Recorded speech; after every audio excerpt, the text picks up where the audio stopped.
Napenda kutoa pongezi za dhati kwa management ya Ofisi ya Taifa ya Ukaguzi, mratibu wa National Audit Academy Dr. Frank Sina pamoja na timu yako, pamoja na wadau wote waliohusika katika kufanikisha hatua hii muhimu ya kusaini mkataba wa ujenzi wa jengo la kwanza la kituo cha mafunzo cha National Audit Academy.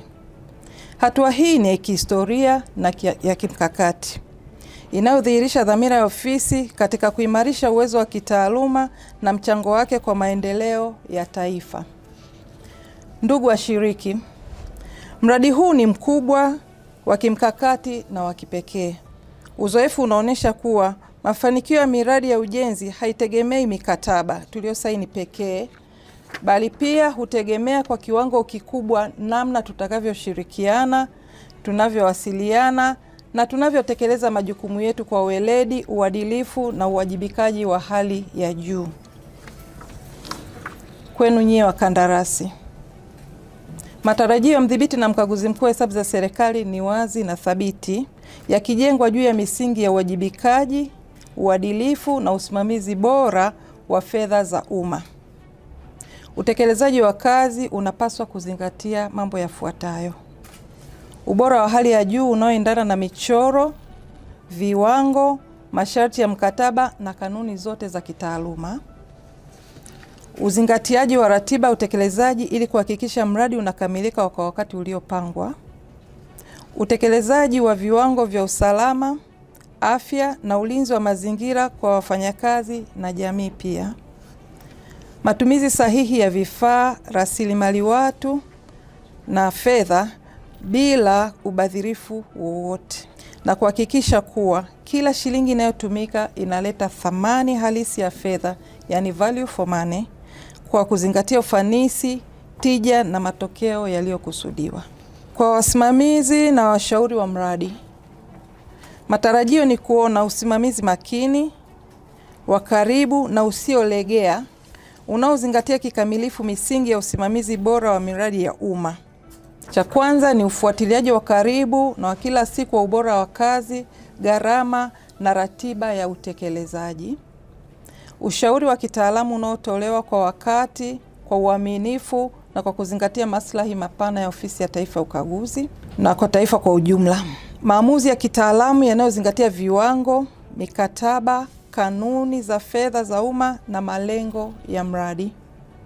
Utambuzi wa mapema wa vihatarishi kwa maana ya risks na mapendekezo ya hatua stahiki za kudhibiti vihatarishi hivyo. Lakini pia msimamo thabiti wa kitaaluma hata pale ambapo kusimamia ubora, uwajibikaji na thamani ya fedha kunahitaji uthubutu na ujasiri. Labda tu niwaambie kwamba ofisi yetu ni ISO certified. Kwa hiyo tunategemea kazi yetu itaakisi viwango vya ubora vilivyo thabiti. Napenda kusisitiza kuwa mradi huu una umuhimu wa kipekee katika uongozi wa mdhibiti na mkaguzi mkuu wa hesabu za serikali.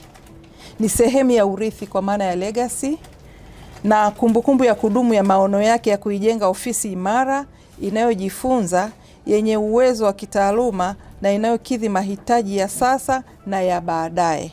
Kwa msingi huo, anatarajia kuona ubora katika kila hatua, kuanzia usanifu, ujenzi, usimamizi hadi matumizi ya mwisho ya majengo haya. Nadhani wote ni mashahidi kwamba kiongozi wetu ni msimamizi wa masuala ya ubora na anapenda vitu bora. Kwa hiyo tunapotekeleza mradi huu ni vyema tukazingatia maono yake. Na ana imani kwa maafisa Ofisi ya Taifa ya Ukaguzi kwamba kwa pamoja mtatekeleza mradi huu kwa uadilifu, weledi na uzalendo wa hali ya juu ili matokeo yake yawe chanzo cha fahari kwa Ofisi ya Taifa ya Ukaguzi na kwa taifa la Tanzania kwa ujumla. Mradi wetu unategemewa kuanza mwezi Februari na utafanyika katika wilaya ya Chamwino katika kijiji kinaitwa Msanga, Dodoma. Kule tuna eneo la ekari 33 ambalo kwa layout yake linawezesha kufanya mradi wa sasa na endelevu kwa siku zijazo. Hadi kufikia sasa hivi tumefanikiwa kufanya shughuli za awali za muhimu kabla ya ujenzi kuanza, ambazo ni pamoja na kufanya ubunifu wa mpangilio wa matumizi ya eneo kama layout ya eneo, ucholaji na upangaji wa matumizi ya eneo, tunaanzia wapi tunaenda wapi. Tumefanya kitu kinaitwa tathmini ya mwelekeo wa ardhi, topographical survey, ili uone kitu gani utajenga wapi, mwelekeo wa maji. Tumefanya kuweka mipaka ya barabara. Kwa hiyo ukifika pale lile eneo letu tulipiga grader kuzunguka eneo lote la kilomita 33. Tumefanya uchunguzi wa uhalisia wa udongo, inaitwa geotechnical investigation, ili kujua unajenga aina gani ya majengo, na hiyo ikasaidia kwenye kufanya detailed design. Tulifanya tathmini ya kupatikanaji wa maji. Ile eneo letu lina spots kadhaa ambazo unaweza ukapata maji, na sasa hivi tumechimba sehemu moja ambayo inatoa kisima cha mita 200 ambacho kinatoa maji ya lita 3000 kwa saa, which is okay kwa sababu kwa siku unapata lita 30,000.